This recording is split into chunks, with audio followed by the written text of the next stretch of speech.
Hello, my name is Alex from East Lothian Kayak Fishing, and I'm here today to talk to you about episode 2, safety, in my 3-part beginner's guide how to kind of thing series. The first episode was the equipment that I bought when I started kayak fishing. It was kind of a mixture of what do you need to go kayak fishing along with a bit of a gear review.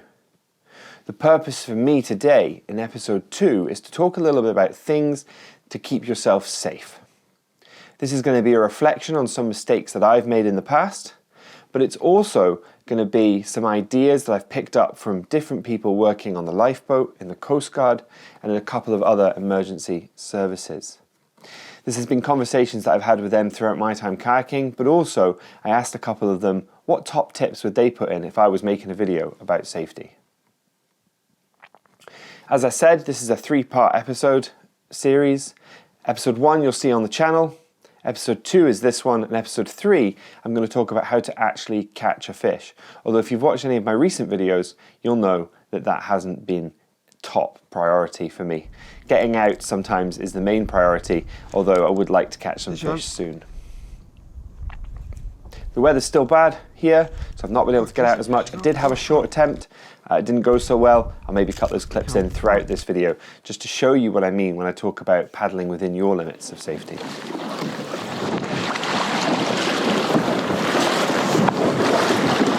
Definitely not the calmest. It's just water I'm worried about. So I can move myself away from the rocks. That'll probably help a little bit.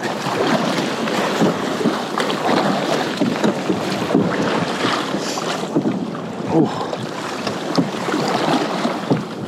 Yeah, I'm gonna vote too big. I'm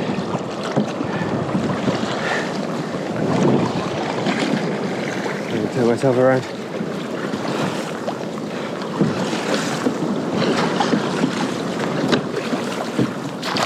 Big wave here. Yeah. Turn myself on the wave. And we'll head back in. That was a nice idea. Too big. Now we just have to try and navigate back through the passage.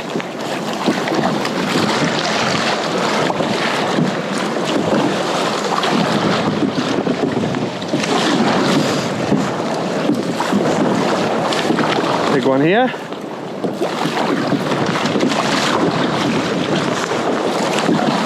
And we'll start turning here. Then turn on this wave, and we'll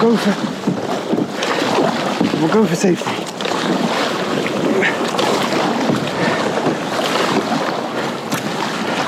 Once we get past this rock here, it should be a bit safer. It's not too lumpy. Too lumpy. Forecasts. So 2 disclaimers at the start of this video. Disclaimer 1 is I'm not here to tell you what to do. I'm here to make you think about, is there any ways that your kayaking could be safer? And disclaimer number 2 is that I'm not a kayak instructor. That's one of the reasons why I'm not going to tell you what to do. But I do have a lot of experience in rescue and in situations on the water and off the water where people have been in trouble and have needed some support. I have also done a number of days rescue within kayaks throughout the last 5 or 6 years, probably 5 years. So just be aware that I'm not a kayak instructor, but I'm going to make you think today about what you're doing and is there any way you could make it safer. So point number 1, which I think is the best place to start after that chat, which is join a club. I joined a club, a sea kayaking club for sitting kayaks, where I learned how to rescue in a sitting kayak. I learned how kayaks worked in the water, learned how to paddle them. Now I did that a couple of years ago, and this summer, as you'll have seen in my last video, I got some individual lessons on technique, because my technique is shocking when I'm paddling. So I got some technique to try and improve that. It's really important that you know what to do when you're in the water, whether that's just how to help someone else, or if you do flip your kayak or get knocked out your kayak for whatever reason, you need to know how to get back into it. Joining a club and getting some lessons will help you with that. And paddling with a club or paddling with people is a really good way of keeping yourself safe.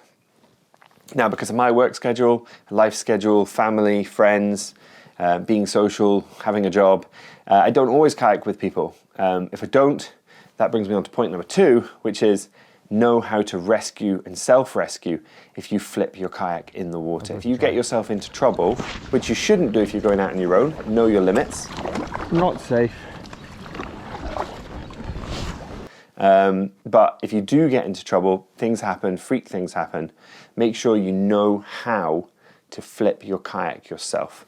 And that's a really good advice. Sit on top kayaks have a lot of drain holes. They can be flipped over and reflipped. Remember, your life is more important than your mobile phone, than your fishing equipment, than the fish you've caught. I know it's difficult to say that, but your life is more important. Make sure you know how to flip your kayak safely. Might be time for a safe retreat, actually. I wonder.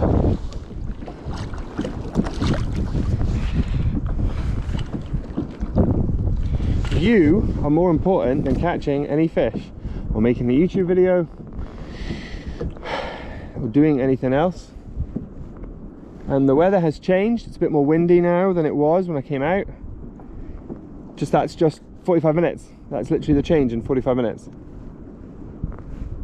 I was on the water about 20 past 2. So when I got my kayak, I went into the water and I spent the first day flipping it and getting back into it, rolling it and getting back into it, rolling it and getting back into it. I suppose I'm going upside down then. See you all in a bit. Thank you. Thank you.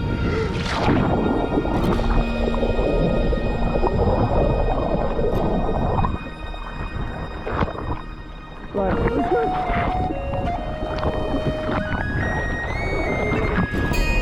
Okay, this one? Yeah.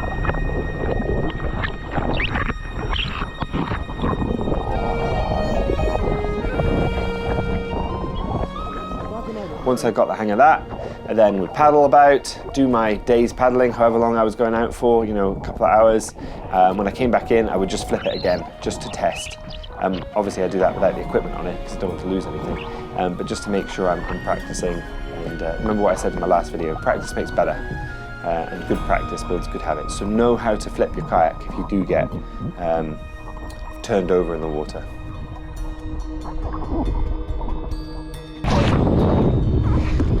Hello, Colin. Hello. Glad we're friends. There we go.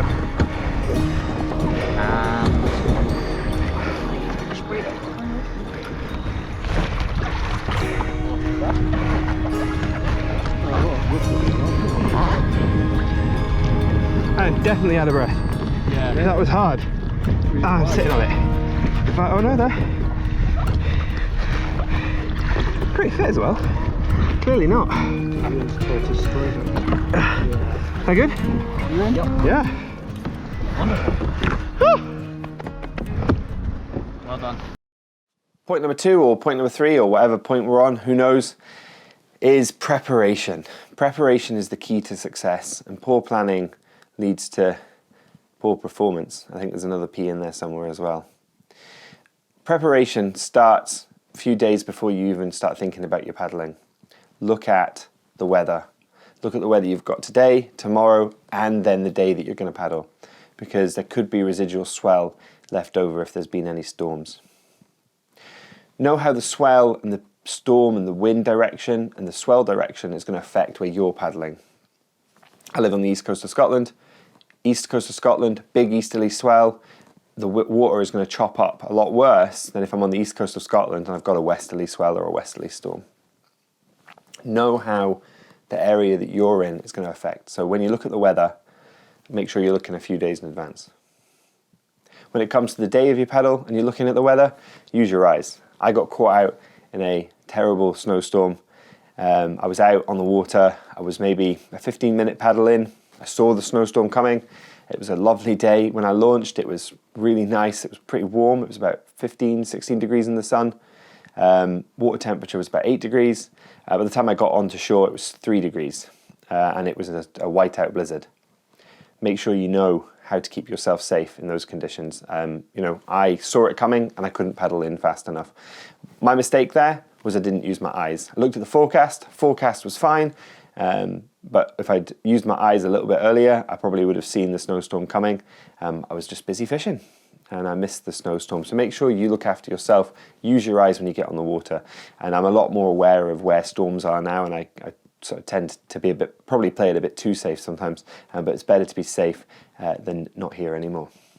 In the preparation becomes where you're going to launch from. Where are you launching from and where are you going to land? So launching your kayak, you may find that on a high tide you may go out and it's absolutely fine. You may come back in on a high tide and it's absolutely fine. Make sure you know how the swell direction and the tide affects where you're launching from. I'm going to put some drone clips in here of the area that I launch quite regularly on the East Beach, and you can see that there's a gully that's totally clear, no swell in it at all. But if I'm just off to one side or the other, the swell really picks up. So just keep yourself safe and know where you're launching.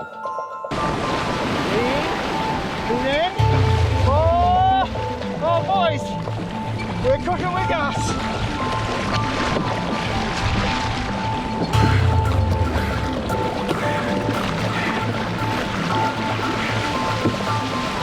Okay, turn. I fell off it. I'm okay, but I fell off the way. As in like... This is a technical paddle, Nick. Yeah.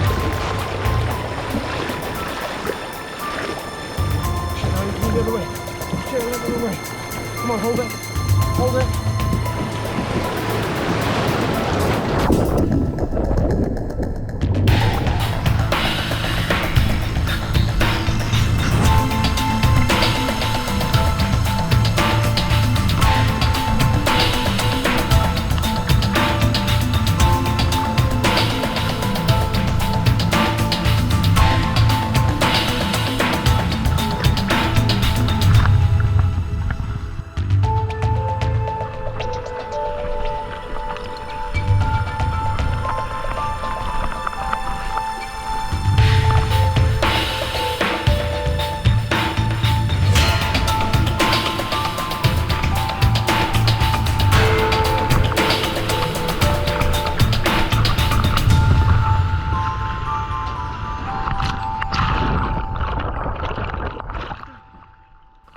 Know where you're paddling as well. Know where the currents are. Sea Cliff is a brilliant example of this. Gorgeous beach. In the summer, it's often filled with paddle boarders, most of them not wearing PFDs. Really, it's a bugbear of mine.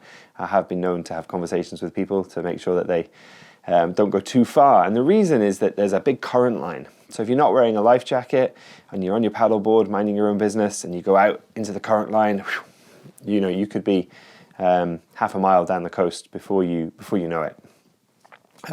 Know where you're paddling. So in that example, there's strong currents. I know where those currents are and I know how to avoid them.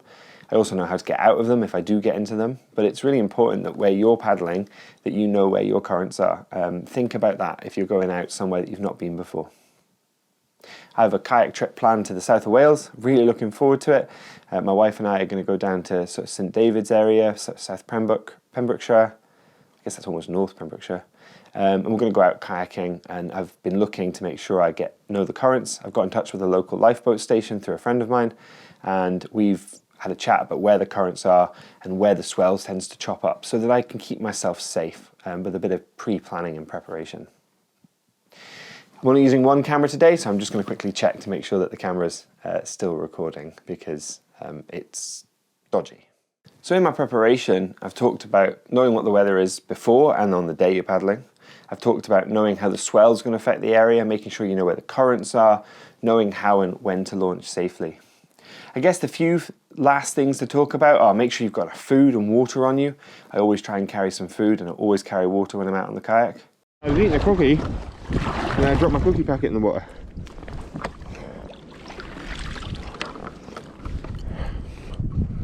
Cookie packet rescued. Make sure you've got sun protection if it's a big sunny day. Even in winter, make sure you're thinking about the sun. Keep yourself safe from sun protection. Make sure you're wearing appropriate clothing, and please do wear a PFD. I guess I did say I wouldn't tell you anything on this video, and it was all about facilitating you to think about your safety. But when it comes to a PFD, personal flotation device, if you're out on the water, wear a PFD. I guess the other thing to talk about is make sure you've got radio or some way of calling for help. I like redundancy in my systems. I'm a systems thinker. I like to plan a lot of things. I like to think about how to keep systems to keep myself safe. So I actually carry my phone, I carry a VHF, and occasionally if I'm going out for a long paddle, I'll carry a spare phone. But I tend to only do that if I'm going a long distance and I'm worried about battery life. Preparation really is the key. Make sure you know how your equipment works before you need it in an emergency. It's the worst thing you can do is be in a stressful situation and use a piece of equipment that you've never used before. Make sure you know how your kit works. This was just a short video talking to you about some tips to keep yourself safe. I hope you've enjoyed it. Like I said, I've tried not to talk too much to you about what you should do, because I'm not qualified to tell you what you should do. But I am qualified to make you think, and hopefully you've got some ideas about how you can keep your paddling a bit safer. I know there's things I can do in my paddling to keep myself safer, but I also have redundancies in place, so that if something does go wrong, I've got ways of calling for help and keeping myself safe. If you have enjoyed this video, give it a thumbs up, like and a subscribe. And like I said, next video we're going to talk about actually catching fish, and that will be my 3-part beginner's guide series. I hope you've enjoyed this video. Thank you very much for watching.